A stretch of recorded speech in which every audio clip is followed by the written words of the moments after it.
Buenas noches para todos, bendiciones. ¿Cómo se sienten hoy? Bueno, después de haber disfrutado todas estas noches, yo creo que el Señor ha sido fiel, ¿verdad que sí? ¿Cuántos han aprendido acerca de su imagen? Levánteme la mano a ver. Estos días creo que han sido días de afirmación, ¿verdad que sí? De Dios afirmar su palabra, su carácter y su identidad en cada uno de nosotros. Agradecemos al Señor, a los pastores, por la oportunidad, por la invitación. Hoy me acompaña mi hija Nicole, mi asistente, uno de nuestros chicos de la congregación. Bueno, no hay que ponerlo mucho de pie porque ponte de pie, Cris. Mi hija Nicole también de pie, Nico. Cris es un cubano que Dominicana adoptó. Lo tenemos allá en casa creciendo, futuro lanzador de los Piratas, no sé. Por ahí lo están observando ya, un pelotero, y el Señor lo ha llamado a liderar a los jóvenes. Así que Cris y Nicole, gracias. Pastor, gracias. Saludos de mi esposa y de toda la congregación. En esta noche, mis amados, para ir directamente a la palabra, quiero que me acompañe al libro de Génesis en su capítulo número 1, verso 26. Libro de Génesis, capítulo 1, verso 26. Vamos a seguir hablando acerca de el tema central de esta convocatoria, que es ¿cuál es a su imagen? Qué maravilla saber que el Dios Todopoderoso quiso a nosotros darnos de lo que Él tiene y de lo que Él es. Yo quiero que usted me atienda, por favor, y tratemos en estos 43 minutos de enfocarnos en la palabra, ¿verdad? Dios, cuando creó al hombre, quiso darle parte de lo que Él es y parte de lo que Él tiene. Dios quiso en su misericordia y su bondad transmitirnos de lo que Él es. Es imposible pensar que representamos a Dios en la tierra desde nuestra propia capacidad o de nuestras propias fuerzas. Dios sabía que usted y yo necesitábamos tener algo superior a nuestra humanidad para poderlo representar a Él. Pero Génesis 1:26 dice, y dijo Dios, hagamos al hombre, como dijo Dios que lo hiciera, que lo iban a hacer, a nuestra imagen, y ejerza dominio sobre los peces del mar y sobre las aves de los cielos, sobre los ganados, sobre la tierra y sobre todo reptil que se arrastra sobre la tierra. Génesis 2:7 dice entonces el texto, entonces Jehová Dios formó al hombre del polvo de la tierra y sopló en su nariz aliento de, y fue el hombre un ser viviente. Mis amados, al hablar de la expresión a su imagen, esto generalmente significa que algo ha sido creado o formado para asemejarse a otra cosa, especialmente en términos de apariencia, carácter o valores. La palabra que representa en hebreo esta expresión de a su imagen tiene que ver con selem, que significa, escúcheme, imagen o figura. Y en griego la expresión es eikon o ícono, que significa representación. Entonces usted y yo en esta noche podemos decir que somos una imagen o figura que tiene la capacidad, por lo que contenemos de Él, de representarlo para un propósito eterno. Partamos de esto. Ser a su imagen significa ser un representante. Dígale al que está a su lado, tú representas a Dios. Pensar en eso, entonces tenemos que decir que yo represento a Dios por lo que yo poseo. Yo no represento a Dios por lo que yo digo ni por lo que yo canto. Yo represento a Dios por lo que yo poseo. Es fácil cantar, es fácil predicar canciones cristianas, pero representar a Dios es otro tema. Estamos hablando entonces que ¿por qué representamos a Dios? Número uno, diga, tengo mente, emociones, sentimientos, voluntad. Usted y yo tenemos existencia, pero no de manera autónoma, sino que Dios nos dio la vida. No somos eternos, pero sí somos inmortales. No somos eternos porque no existíamos antes que Dios, pero somos inmortales porque en Él nos ha dado la vida eterna. Ahora bien, nosotros representamos a Dios también con la capacidad que tenemos de ser creativos. Diga creativos. Somos inteligentes, digan amén los inteligentes. Tenemos inteligencia para desarrollar, para realizar actividades. Tenemos la capacidad de ordenar, de someter y administrar algo creado, y también podemos relacionarlos. Por algunos de estos, por estos motivos y otros más, usted ya representa una imagen de Dios. Ahora bien, esta creación de Dios, vamos a enfocarla desde dos ejemplos importantes. Número uno, el modelo de Adán. ¿De quién? Cuando hablamos del modelo de Adán, tenemos que decir que cuando Dios te formó, te dio 4 cosas importantes. Número uno, Dios te dio formación espiritual. Usted sabe que el ser humano es el único ser creado, o de lo creado por Dios, el único que tiene la capacidad de relacionarse con Dios. Las plantas no se relacionan con Dios. Los animales no se relacionan con Dios. Por eso usted y yo en esta noche tenemos un privilegio, que podemos relacionarnos con Dios. Cuando Dios te formó, también te dio oportunidades. Diga oportunidades. Esas oportunidades son los momentos decisivos en tu vida, en lo que tú tendrás que aprender a decidir, valga la redundancia. Las oportunidades en la vida del cristiano están sujetas a algo que se llama propósito eterno. ¿A qué están sujetas? Eso quiere decir que no todas las oportunidades que usted y yo tenemos forman parte del propósito de Dios. Pero siempre que estamos bajo su propósito, ese propósito te va a abrir muchas buenas y nuevas oportunidades. Dios cuando te formó te dio recursos. Diga recursos. ¿Qué son los recursos? No estoy hablando de dinero. Cuando Dios formó al hombre, le dio habilidades. Diga conmigo habilidades. ¿Cuáles son esas habilidades? Bueno, todas las capacidades que usted tiene para hacer algo que glorifica a Dios, que le da productividad y que usted representa un reino en la tierra. Es importante que usted sepa en esta noche que las capacidades que usted tiene las recibió de parte de Dios, pero las recibió con un propósito de que Él sea glorificado a través de lo que usted tiene. ¿Quién me entiende esa parte? Dios cuando te formó te dio una personalidad única e irrepetible. ¿Qué te dio Dios? Diga una personalidad. Y cuando te formó también te dio la capacidad de tener experiencias. Voy a resumirles esto: formación espiritual, oportunidades, recursos o habilidades, te dio una personalidad y te dio antecedentes. Estos antecedentes yo los llamo experiencias. Las experiencias en la vida, algunos la califican como dolorosas, pero en el Señor, Romano nos enseña que los que amamos a Dios, todas las cosas nos ayudan para bien. Pero, diga pero, a los que viven según su propósito. Si estamos fuera del propósito, no todo lo que me ocurre me ayuda para bien. Entonces, el modelo de Adán, mis amados, fue inicialmente un modelo perfecto. Usted sabe lo que ocurrió. Llegó el pecado, llegó la crisis, y lo que aparentemente estaba listo se atrasó, se distorsionó, se afectó el propósito. Sin embargo, la Biblia enseña que nuestro Dios es pasado, presente y futuro. Él todo lo sabe y por lo tanto Él preparó un plan. Dios necesitaba generar un recurso, un medio para que lo que se había dañado en el primer Adán fuese reconquistado por el postrer Adán, que es Cristo. Aquí es donde tenemos que entender que en el Señor nada ocurre en vano. ¿Quién me entendió eso? Diga, nada es en vano. Dios formó al hombre. ¿Lo formó de dónde lo formó? Diga, del polvo. Y Dios sopló en el hombre aliento de vida, y fue por primera vez Adán un ser viviente. Ahora miremos el modelo en Cristo. Ya les hablé del modelo en Adán. Sin embargo, quiero hablarles del modelo en Cristo. Efesios 2:10. Si usted tiene Biblia o lo va a leer ahí, no sé cuál sea la opción que usted tiene, pero acompáñeme en esta lectura. Efesios capítulo 2, verso número 10. Vamos a mirar que el apóstol Pablo nos habla de lo mismo, de una creación, un creador, un propósito, pero ahora nos enseña algo interesante.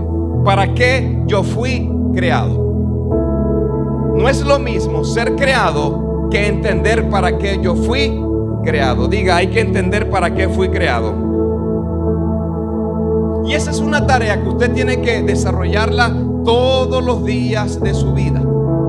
Efesios 2:10 dice, porque somos hechura, de nuevo, ¿de quién? Creados en Cristo. Estamos hablando ahora del postrer Adán. Ya no estamos hablando del Adán que fue tentado y que pecó. Estamos hablando del postrer Adán, que es Cristo, que fue tentado en todo, pero nunca pecó. Fuimos creados en Cristo Jesús. ¿Para qué? Aquí hay una razón: para hacer buenas obras, las cuales Dios preparó. ¿Cuándo? ¿Con qué propósito? Para que anduviésemos en ellas. ¿Sabe qué? Investigué sobre la expresión hechura suya, y esto me encantó, porque tiene que ver con la intención cuando alguien se sienta a escribir un poema. ¿Me entendió o no me entendió? ¿Sí o no? Dígame sí o no. La expresión hechura suya, este texto, tiene que ver que Dios se inspiró cuando te creó. Ahora sí me entendió. Tiene que ver cuando alguien se sienta a escribir un poema. El ejercicio que he hecho con esta parte del texto. ¿Cómo se llamaría el poema de su vida? ¿Qué nombre le colocaría usted a su vida? Entendiendo que Dios te formó. Y cuando Dios, ¿cuál es tu nombre? Eliseo. Cuando Dios pensó en Eliseo, Dios se inspiró. Y cuando te formó, le dio un nombre a tu propósito, le dio un nombre a tu vida. De lo que has vivido hasta hoy, ¿cómo se llamaría ese poema? Piense usted también. ¿Cómo se llamaría ese poema? No sabe, ¿verdad? Bueno, está pensando. ¿Estás en eso? Guitarrista, también. ¿Quién no está en eso? O sea, ¿quién ya pasó por ahí? De las que cantan, las adoradoras.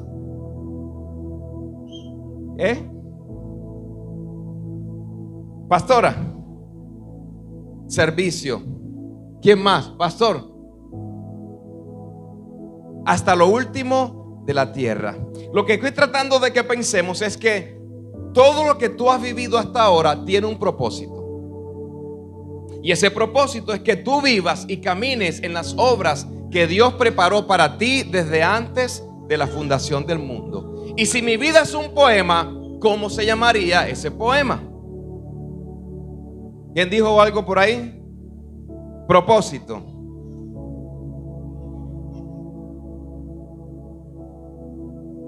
La obra de arte del mejor artista. El hombre se inspiró. Cuando hablamos de hechura suya, tenemos que decir que Dios pensó en lo mejor para mí. Que Dios decidió dónde nacer, cuándo nacer, quiénes serían mis padres, cuál sería mi físico, color de piel. Todo lo que Dios hizo en ti y preparó para ti, Dios se inspiró. Eso quiere decir que su vida no es una vida de mala suerte. Dígame. Que lo que usted vive no es golpe de suerte, se llama desarrollo de propósito. Ya el cristiano, por lo menos yo entiendo que el cristiano no vive de suerte. Que yo no tengo que hacer más de lo que Dios dice que yo haga para lograr algo que ya Él dijo que a mí me pertenece. No tienes que ayudar a Dios, tienes que entender que tu vida es diga, propósito. Amados, ante esta maravillosa expresión de amor, misericordia y responsabilidad que Dios nos ha dado de ser hechos conforme a su imagen, hagámonos una pregunta en esta noche: ¿qué es el hombre? No quién es el hombre. ¿Qué es el hombre? Porque ante esta pregunta tenemos que revisar lo que escribió David en el Salmo número 8. David observa el cielo, las estrellas, el universo, y se hace esta pregunta. Dice el Salmo 8: oh Señor nuestro, cuán glorioso es tu nombre en toda la tierra, que has desplegado tu gloria sobre los cielos. De la boca de los niños y de los que maman fundaste la fortaleza por causa de tus adversarios. para hacer cesar al enemigo y al vengativo. Verso 3, vaya al 3, lea el 3 conmigo. Cuando veo tus cielos, que dice, obra de tus dedos. Cuando veo la luna y las estrellas que tú has establecido, digo, ¿qué dijo David? De nuevo, ¿qué dijo David? ¿Qué es el hombre para que tú te acuerdes de él? Y el hijo del hombre para que tú lo visites. David está diciendo, ante un Dios tan majestuoso, tan grande, tan sabio, tan preciso y tan organizado, ¿qué es el hombre? Cuando usted observa este texto y lo que sigue diciendo, verso 5, sin embargo David escribe, ¿qué ha hecho? ¿Qué le entregó Dios al hombre? ¿Cómo lo constituyó y qué le entregó? Verso 5, sin embargo, dice, ¿lo has hecho qué? Poco menor que los ángeles, y lo coronaste de gloria y honra. Tú le haces señorear sobre las obras de tus manos, todo lo has puesto bajo. ¿A quién se parece este hombre que David menciona aquí? Adán. Que Dios a Adán le dio todo, y todo lo que le entregó le dijo, multiplícate, crece, toma autoridad y toma gobierno. Esta respuesta, mis amados, tenemos que decir que entonces el hombre es la corona de la creación. Pero evidentemente sabe que es usted y que soy yo. Diga conmigo, polvo. Que somos, aunque tenemos a Dios en nosotros, no tenemos que creernos gran. No podemos, amados, alabarnos de lo que somos y tenemos. No podemos vanagloriarnos, exaltarnos por las cosas que logremos alcanzar en la vida. Pues el Señor dice que el hombre proviene del polvo. Amados, la gloria del hombre, dice la Biblia, que es perecedera. ¿Cómo es la gloria del hombre?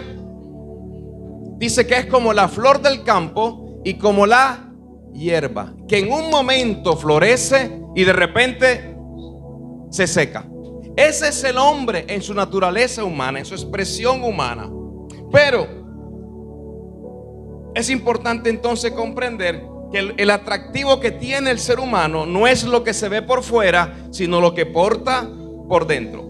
Pablo lo expresa de la siguiente manera. Míreme acá, por favor. Pablo dice que nosotros, diga yo, tengo un tesoro en una vasija ¿de qué? De barro. Así que no se crea ni que yo me crea como que la iglesia funciona por mí, como que la unción cae porque yo predico o yo canto. No tiene nada que ver con nosotros. ¿Quién me entendió eso? Dígame. La gloria de Dios no tiene nada que ver con lo que yo haga o pueda hacer. Pablo dice entonces que el tesoro está en una vasija que es de un material que ante cualquier golpe se quiebra. Dice que el tesoro está en una vasija de barro para que el poder y el poder de la excelencia sea de Dios y no de nosotros. Usted me va entendiendo lo que le quiero expresar en esta noche. Soy la máxima expresión de Dios, pero dependo de Dios. Somos ungidos del Señor, pero la iglesia no depende de lo que yo tengo. La iglesia depende de Cristo. Vamos bien, ¿verdad? Amados, este propósito eterno, a pesar que tuvo una interrupción por causa del pecado, no pudo ser destruido. Se lo voy a presentar de esta manera. Ojalá usted lo pueda comprender. No pude hacer la diapositiva a tiempo, pero número uno, diga número uno, creados. Número dos, destituidos. Dios nos crea, pero el pecado nos separó. Sin embargo, después fuimos reconciliados, redimidos, trasladados del reino de las tinieblas al reino de su amado Hijo. Luego fuimos sellados, dice la palabra. ¿Quién fue sellado con el Espíritu del Señor?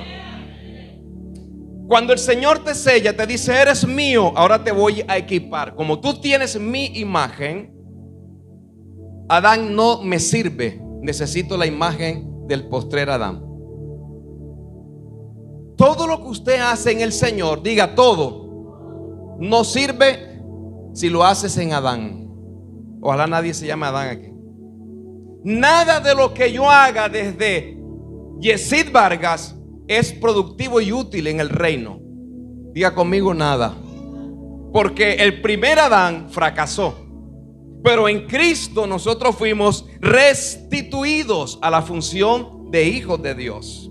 Cuando fuiste sellados, Dios te equipó. Luego de equiparte, te ubicó. Y luego te posicionó. Vamos a ver si lo decimos. Número 1, creados. Número 2, destituidos o separados. Número 3, reconciliados. Número 4, redimidos. Luego sigue trasladados, sellados, equipados, ubicados y posicionados. Aquí comienza su servicio. El servicio suyo en la iglesia no comienza cuando fuiste creado. No le sirve el hombre creado. Le sirve el hombre renacido. ¿Cuál es el que sirve él?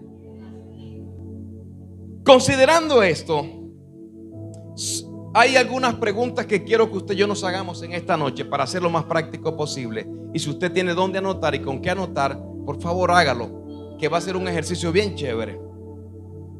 5 preguntas que tengo que hacerme al entender que soy a la imagen de Dios. ¿Qué es el hombre? Polvo. Pero ahora, ¿quién soy yo? Identidad. Ya no hablamos del hombre polvo, sino el hombre que se parece a su creador, que tiene una identidad. El hombre que habla Efesios, que dice que ha sido adoptado, amado, que tiene herencia, que fue sentado en lugares celestiales juntamente con Cristo. Ese es el hombre del que hablamos ahora. ¿Quién soy yo? Escriba, ¿quién es usted? No me diga Juanito Pérez, no. ¿Quién soy yo? La respuesta sería: soy un hijo y una hija de Dios. ¿Quién eres tú? Diga: soy un hijo de Dios en Cristo, no en Adán. Segunda pregunta: ¿a dónde perteneces? Es importante conocer esto. Si sabes quién eres, pero estás en el lugar equivocado, no podrás desarrollar la identidad que el Señor te dio. ¿A dónde pertenezco? Tercera pregunta: ¿cómo estoy equipado? Y número 4, ¿qué debo hacer con lo que Dios me dio? ¿Cuál es la primera pregunta? Rapidito, dígame. ¿Quién soy? Segunda, ¿a dónde pertenezco? Número 3, ¿cómo Dios me equipó? Y número 4, ¿qué se supone que voy a hacer ahora con lo que Dios me dio? Vamos a ir respondiendo. ¿Quién soy? Mi principal sello de identificación, pastora, es que Él me dio el derecho legal de ser concedido su hijo por medio de Cristo. Mirad cuál amor nos ha dado el Padre, que nos ha dado el privilegio, la potestad, la garantía legal de ser constituidos hijos de Dios. Romanos 12:3, mire lo que dice Romanos 12:3. Porque en virtud de la gracia que me ha sido dada, digo a cada uno de ustedes que no piense, diga, no piense de sí mismo más de lo que debe pensar. Léalo ahí, vamos, acompáñeme. Digo pues, fuerte: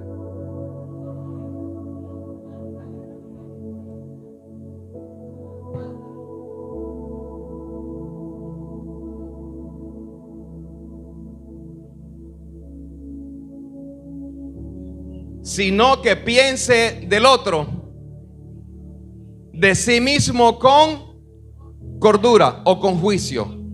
Lo que está diciendo el texto, amado, que aquí hay un mandato, es que usted tiene que pensar correctamente acerca de usted mismo. ¿Qué debe hacer? Pensar correctamente acerca de usted mismo. Pablo dice: no te creas el mero mero de la iglesia, pero tampoco te creas la cucarachita. No vivamos bajo una falsa humildad. Ay, Hay gente que dice, mire, yo soy el gusano de Jacob. Yo soy la oveja descarriada, la perdida. Yo soy lo más miserable que había. Y el Señor, estamos hablando de una nueva criatura hecha en Cristo. Entonces Pablo dice, cada uno de ustedes y yo debemos pensar de nosotros con cordura. No te creas más de lo que eres, pero tampoco menos de lo que el Señor te ha entregado. Quiere decir que tengo una identidad. ¿A dónde pertenezco? Segundo aspecto, voy a ir rápido. Ahora yo fui trasladado al reino de su amado Hijo. Escúcheme esto. Ahora usted y yo pertenecemos a una contracultura llamada reino. ¿Cómo se llama esa contracultura? Y yo fui vinculado como un miembro necesario a un cuerpo espiritual llamada iglesia. ¿A dónde pertenece el Hijo de Dios? A la iglesia. Y no me refiero al edificio. Me refiero a esto. A un cuerpo espiritual, natural, orgánico y poderoso llamado iglesia. Por eso es que el Hijo de Dios se debe a la iglesia. Por eso es que el que es hijo no deja de congregarse. El que entiende la identidad de hijo ama la palabra. El que entiende que la imagen de Dios está en él, la iglesia, míreme acá, la iglesia es lo más importante que hay en su vida. Pastor, los jóvenes no pueden entender por qué uno de nuestros jóvenes prefiere venir el domingo a un culto que irse a una playa a beber, que quedarse un sábado bebiendo en discoteca, mujeriando, bebiendo ron y cualquier cosa. ¿Cómo es posible que un joven con tanto potencial y tanta fuerza prefiera tocar para Dios y no tocar en un bar, no tocar en una discoteca? Diga, porque su mente no ha nacido de nuevo. Es importante que usted entienda en esta noche, joven, adulto y todo el que me está escuchando, que usted tiene que saber a quién o a qué pertenece. Todo el que es constituido hijo, levanten la mano los hijos, fuimos insertados a lo que se llama la iglesia. ¿Para qué? ¿Para qué Dios me constituyó iglesia? Yo quiero que lea conmigo Romanos 12, 4 y 5, por favor. Rápido. Romanos capítulo 12, versos 4 y 5. Dígame, los dormidos. Feliz noche. Romanos 12, 4 y 5. Lea conmigo. Fuerte. Tenemos muchos, pero no todos los miembros tienen la misma. Primero, ¿usted sabe cuál es su función en el cuerpo? Se lo dejo de tarea. Ninguno de los que está en la iglesia es inútil. Dígame. ¿De dónde sacamos que lo más importante son los que cantan? Que son los que predican. ¿De dónde sacamos que los que importan en la iglesia son los que estamos aquí al frente? Diga conmigo, eso es vitrina. En mi país se dice vitrina, los vitrineros, los que les gusta exhibirse. La iglesia no es para exhibirnos. La iglesia es para expresar lo que hemos recibido en Cristo. Porque somos todos, pero todos los miembros no tienen la misma función. Así nosotros, que somos ¿cuántos? Diga muchos, pero con ánimo. Yo sé que está. Aunque somos muchos, somos pero individualmente somos miembros los unos. Escúcheme acá. La iglesia no es guiada por habilidades, sino por el Espíritu. A la iglesia no la une la música, a la iglesia lo une la palabra.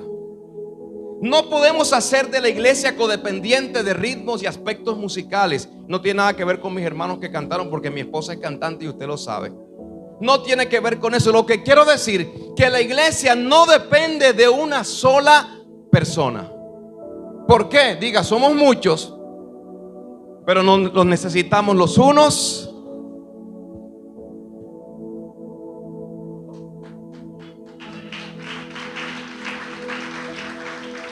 En la temporada de selfies y de todas estas cosas que nos gusta vitrinear, ¿quién se toma foto a su dedo pequeño del pie y lo pone? Qué dedo tan lindo. Aquí llevando mi dedo meñique al salón. Porque hay aspectos del cuerpo como que aparentemente no son tan útiles. Pero nos encanta ser visibles y no útiles. Dios no busca jóvenes visibles, sino jóvenes útiles en sus manos. Yo prefiero no ser visible y ser útil que ser visible y que Dios no me use. ¿Quién quiere ser útil en esta noche? Yo no sé si lo dije acá, pero cuando los piropos los piropos se dice, ¿verdad? No es mala esa palabra, piropos. Normalmente, ¿qué piropean en una mujer? Claro, piropos respetuosos, ¿ok? Su cabello, sus ojos, ¿su qué? Yo entendí su ombligo, su sonrisa. Bueno, Cantares creo que habla de eso. Pero a nadie le dice, mi amor, qué páncreas. Wow. Me encanta tu riñón. Qué perfección. ¿Verdad que no? No se ven, pero son vitales en el cuerpo. Todo lo que Dios te creó en tu cuerpo es perfecto y tiene un propósito. ¿Quién me entiende esa parte? Yo no soy médico. Por eso es que en la iglesia no podemos discriminar a los hermanos. Por eso es que tenemos que proyectar una iglesia de este tiempo que abrace a la juventud tal y como llegan al Señor. Dígame.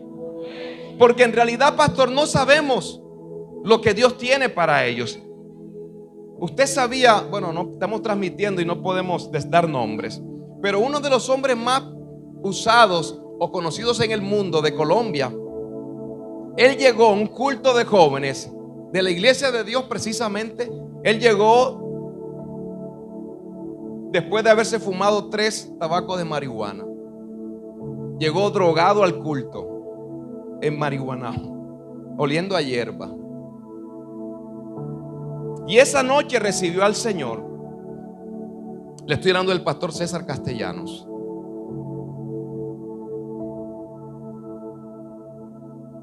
Cuando nosotros entendemos que el cuerpo tiene una cabeza y tiene un dueño y se llama Cristo, y que mi hermano tiene la misma imagen de Dios que la que porto yo, la diferencia no la marca un talento, la marca la manera de pensar.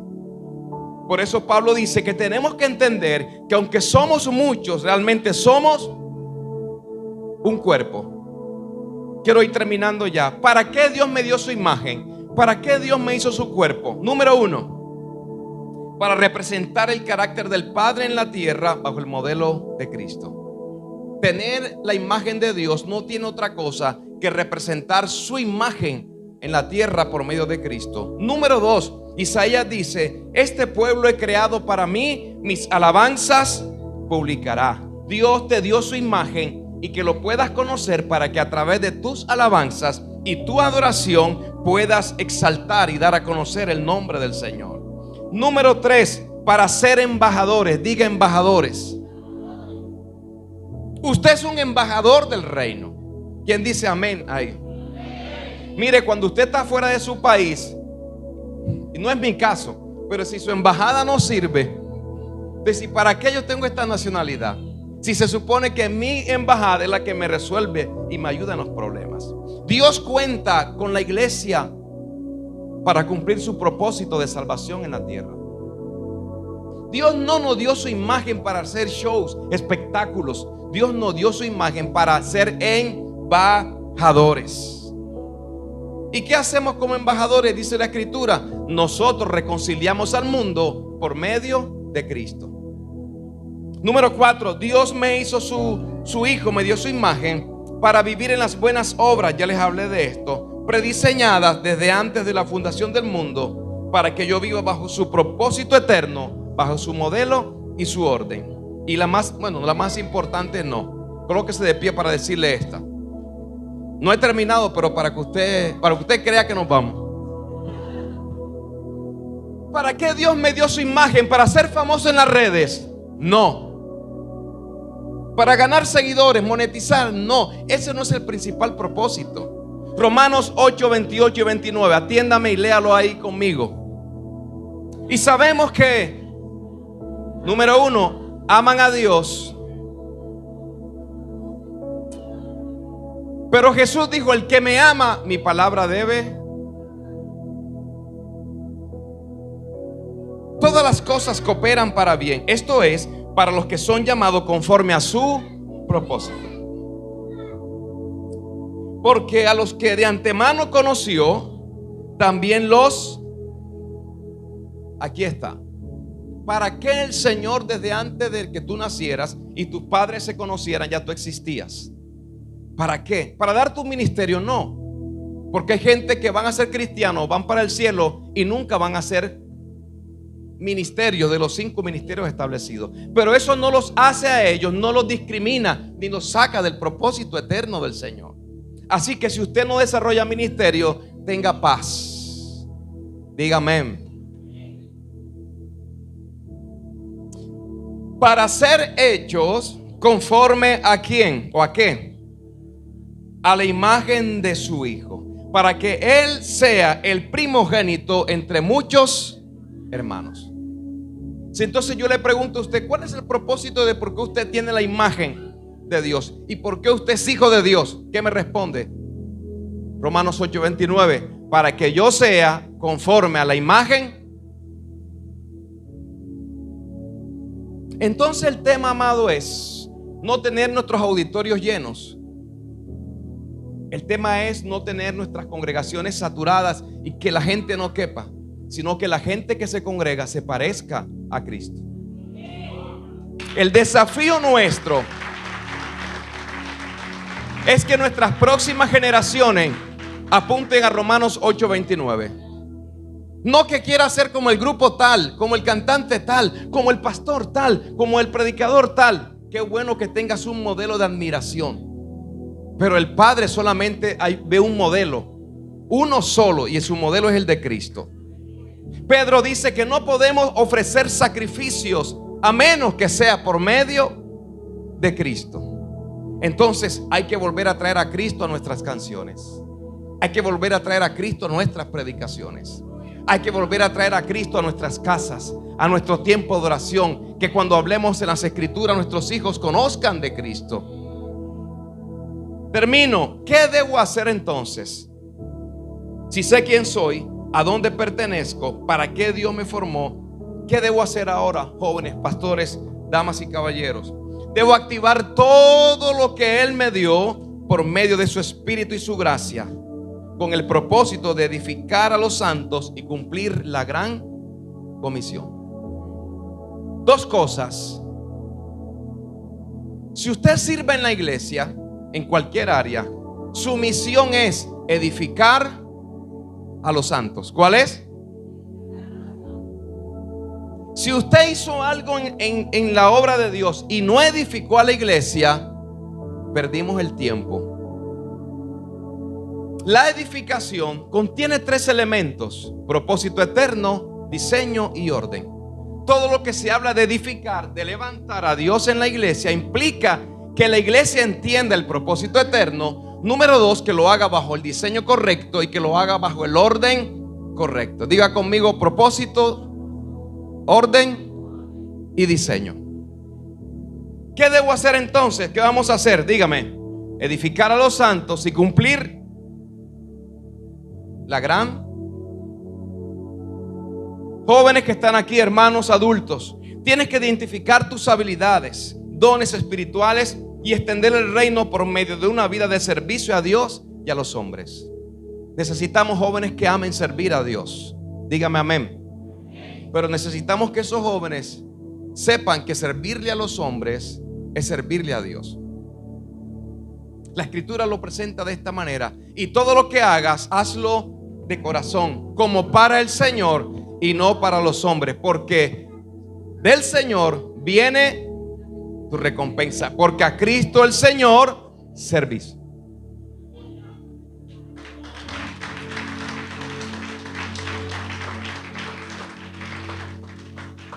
Se me fue el tiempo. Déjeme terminar. El primer Adán, Dios lo llamó a ser multiplicador. ¿A ser qué? Le dijo: crece, multiplícate, extiéndete. Óyeme, no te llamé para ser un mediocre, limitado. Te llamé para que produzcas y te extiendas en todo lo que te he dado. En Cristo es lo mismo. Cristo vino a darle oportunidad no solamente a uno, sino a todos, a que reciban el perdón y su gracia. Le estoy hablando, míreme acá, que la iglesia del Señor tiene la capacidad, la autoridad espiritual para multiplicarse. ¿Para qué? ¿Cuántos hijos espirituales usted tiene? ¿Cuántos discípulos tienes? ¿Cuánta gente te has ganado este año para el Señor? Tenemos nuestros cultos llenos de los mismos evangélicos de hace 20 años. Y no hablo de ustedes, hablo de la iglesia. Y eso a mí me estresa. Señor, pero culto de liberación, a liberar a los mismos hermanos. No entiendo.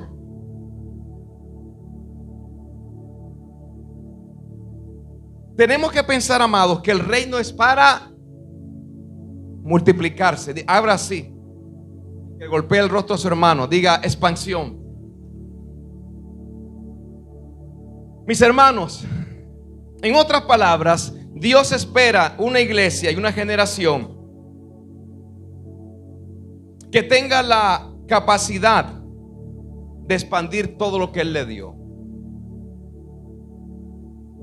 Pero tenemos que revisar lo que nosotros hemos validado como verdades en relación a 3 aspectos para terminar. ¿Cuáles son las verdades que usted ha validado acerca de lo que es la iglesia?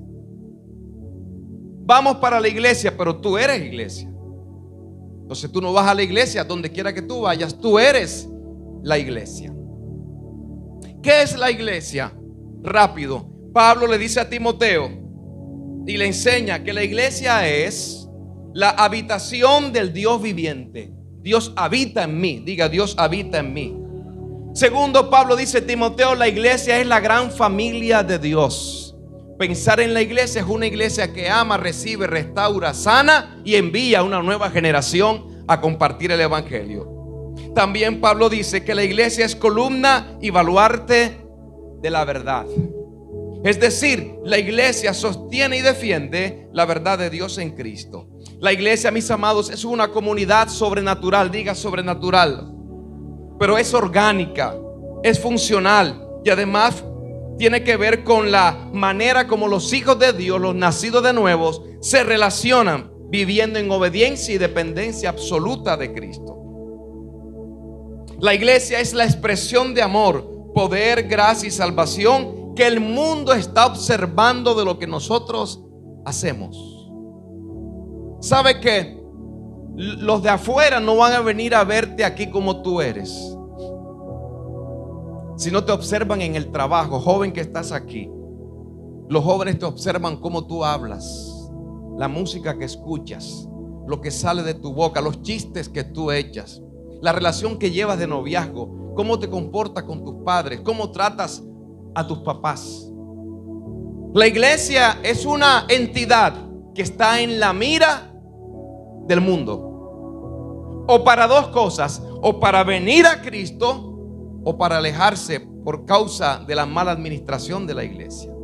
¿Quién entiende eso y cree que lo podemos mejorar en esta noche?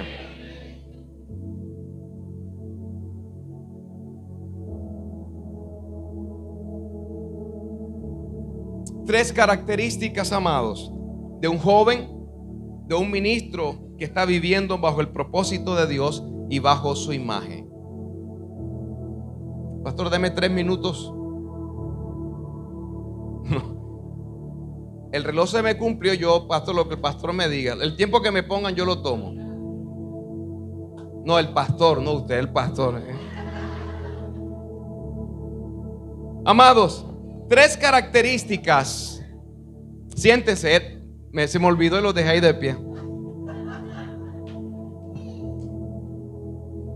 Ahora sí, este es el final. 3 características, haga así, 3. De un joven, de una familia que está viviendo bajo el diseño y la imagen correcta de Dios. Número 1. Este tipo de jóvenes y de familia y creyentes crece en profundidad y no en visibilidad. De nuevo, crece en profundidad y no en visibilidad. Pablo habla de lo siguiente. Esto tiene que ver con un creyente, un joven, sin importar la edad, que comienza a madurar y a vivir según el modelo de Cristo. Pablo le llama a los cristianos maduros en la iglesia perfectos. ¿Cómo le llama? No porque no pecan, no porque no cometen errores, sino que han alcanzado un nivel de madurez. En la iglesia a los niños se les dan juguetes y a los maduros se les dan asignaciones. A los niños en el reino a veces hay que darles juguetes para que hagan algo y se entretengan, para que no se vaya al mundo. Pastor, es que si no me ponen a hacer algo me aparto. Pues apártese, porque Dios no te llamó para hacer, sino primero para ser. Dice que Él llamó a los que Él quiso para que estuviesen con Él, y después que los preparó, los envió a predicar el evangelio. Tenemos jóvenes muy impetuosos pero inmaduros. Tenemos que concientizar, amados, a nuestra generación que no todo lo que se ve en las redes es de Dios. Que no todo lo que se ve como ministerio exitoso en las redes está siendo aprobado por Dios. Por eso tenemos que ponerle filtro a lo que hacemos en la iglesia. Tenemos que filtrar las canciones, las expresiones, lo que hacemos, porque no todo lo que brilla es oro. Entonces, mis amados, cuando crezco en profundidad, quiere decir que estoy, diga conmigo, madurando. Cuando llegamos a este nivel, por favor, escúcheme con atención. ¿Puedes tocar algo, no? Algo fluido. Cuando entro en la etapa de madurez, cuando soy más viejo en la edad, ¿qué creen ustedes? No, indiscutiblemente no. Llegar a la madurez es una decisión espiritual. Pablo dice, cuando yo era niño, hablaba, pensaba y juzgaba, pero cuando ya crecí, dejé las cosas de niño. ¿En qué estamos fallando? Y tenemos que trabajar en esto. Que para que los muchachos se sientan útiles, y en realidad son útiles, le damos responsabilidad de que no están todavía capacitados para enfrentar. Amados, el pastorado no es una cuestión de soy pastor, estoy en las redes, tengo iglesia, me hice famoso. No se trata de eso. Soy profeta, soy adorador, no se trata de eso. Se trata de la medida de Cristo en cada uno de nosotros. Y esa medida va creciendo a medida que yo permito que Él crezca en mí. Acá todos necesitamos crecer en Él, ¿verdad que sí? ¿Cuántos dicen amén ahí en eso? Que algunos de nosotros estamos en una etapa muy pequeña, pero estás en Cristo. Que algunos han alcanzado más madurez, pero estamos en Cristo. El tema donde quiero llegar es que solo maduro, o más bien alcanzo madurez, suena mejor, ¿eh? Alcanzo madurez cuando permito que la palabra del Señor me enseñe, me corrija me instruya y me habilite para toda buena obra. El cristiano que tiene la imagen del Señor no se preocupa por ser conocido, sino por madurar. Número 2, crece en amplitud. El cristiano que vive con la imagen correcta y el propósito correcto, crece en amplitud. Este aspecto tiene que ver con que todo lo que yo hago y desarrollo produce que otros jóvenes se acerquen a mí para conocer la verdad de Dios. Significa que se vuelve un incansable ganador de almas. Significa que es un apasionado discipulador de almas, operando entonces desde un espíritu de multiplicación en Adán y afirmado en Cristo, y se convierten en jóvenes padres espirituales. Qué bueno que nuestros jóvenes digan: soy talentoso, pero que digan: pastor, yo soy padre espiritual de este muchacho. Me lo gané, lo discipulé, lo bautizamos y lo estoy instruyendo en el ministerio. Pablo decía: señores, la gloria mía no es la iglesia, no son las congregaciones, son ustedes. Pablo se gloriaba entonces en la gente que él podía acercarlos a la verdad. Y necesitamos ese espíritu de paternidad, de amar a la gente y llevarlos a un estado en que los constituyamos verdaderos hijos de Dios. Y por último, ahora sí, párese, colóquese sobre sus pies. Ahora sí, en serio. Era para que no se duerman. El tercer aspecto, amados, es que necesitamos causar impacto. Tenemos mucha bulla y pocos salvados, muchos gritos y poca unción, muchos videos nuestros como ministros y pocas almas convertidas al evangelio. Necesitamos olvidarnos de nosotros, mi ministerio, mi llamado, mis redes, mi iglesia. Cuando el Señor dijo que el primero y el Señor de la iglesia tiene un nombre y se llama Cristo. Amados, impactamos no cuando hacemos muchas cosas, sino cuando accionamos desde la posición, la identidad, la motivación, el orden y los valores correctos. La iglesia no impacta por su espectacularidad.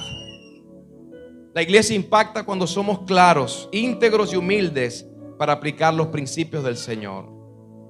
Nuestro impacto, y le dejo esto, ¿cuál debe ser el impacto de la próxima generación?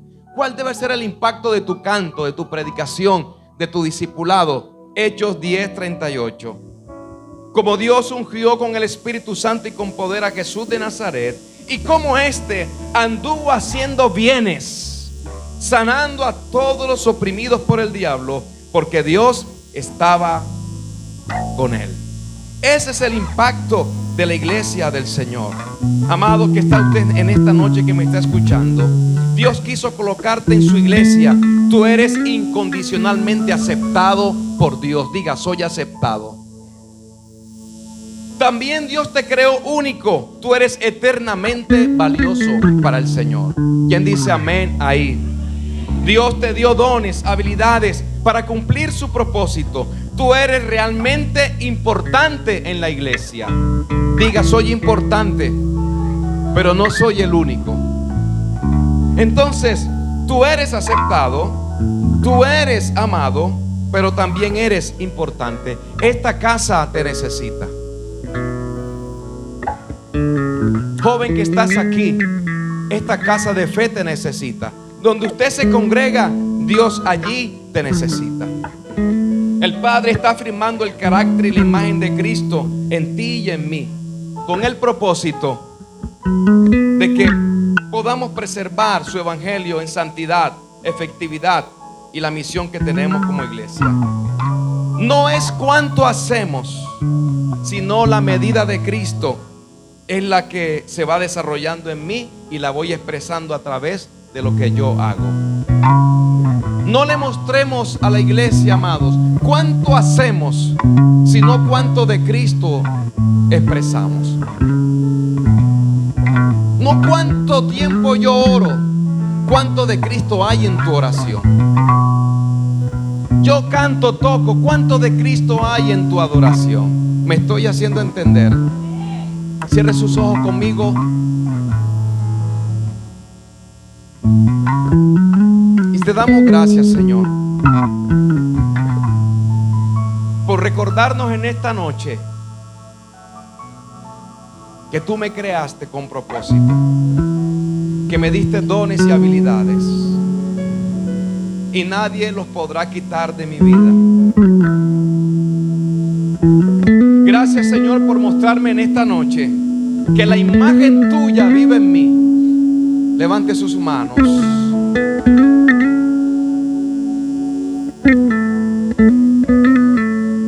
Si algo te queda en esta enseñanza, es que la imagen del Dios invisible está en ti por medio de Cristo y su Espíritu. Tú representas a Dios, tengas o no dinero. Tú representas el carácter del Padre, tengas vehículo o no tengas vehículo. Tú representas una contracultura, hayas podido terminar una universidad o no. Si lo puedes hacer, espectacular. Pero si no has podido, eso no te resta condición de hijo. Es una noche para que te afirmes, para que sepas que Dios quiere usarte en la iglesia y fuera de ella. Pastor, ¿y qué hago? Dile: Señor, aquí estoy. Como tú quieras, usa mi vida. Yo hice esa oración a los 13 años de edad. Tengo 53 años. Desde mis 13 años le sirvo al Señor. En una finca, 2 de la mañana, en un campamento de jóvenes. Nadie vio la oración que yo hice. Nadie escuchó la oración que yo hice. Pero la Biblia dice, amados, que desde antes que yo le pida, ya Él conoce mis peticiones. Tal vez tienes el deseo de servirle, maravilloso. Pero ahora dile: Señor, quiero servirte a tu manera. Yo quiero hacerlo a tu manera. Quiero hacerlo donde tú quieras, cuando tú quieras y como tú quieras. No todos tienen que ser músicos. No todos tienen que ser cantantes o pastores. Tú puedes ser un intercesor como Daniel. Tú puedes ser un joven inteligente, capaz de gobernar naciones y grandes empresas como lo hizo José. Tú puedes ser un líder como Moisés. Tú puedes cumplir una gran obra en la tierra. Pero ¿sabes qué necesitas? Que tu imagen se borre y aparezca la del Hijo de Dios. Que nos olvidemos de nuestros nombres y apellidos. A veces le digo: Señor, ¿y qué pasa si yo no publico algo en las redes? El reino va a seguir avanzando. Aunque no te conozcan, el Señor te pondrá donde Él quiera, aunque tú no seas conocido. El sistema evangélico ahora nos dice: entre más conocido eres, más usado. Eso no es cierto, porque Dios no toma a gente por fama. Dios llama a la gente por su corazón.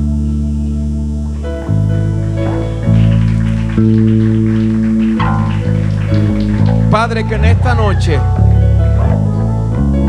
nos encuentres con la intención correcta, nos encuentres con el propósito correcto, bajo el diseño correcto, y nos encuentres, Señor, sirviéndote bajo el orden correcto.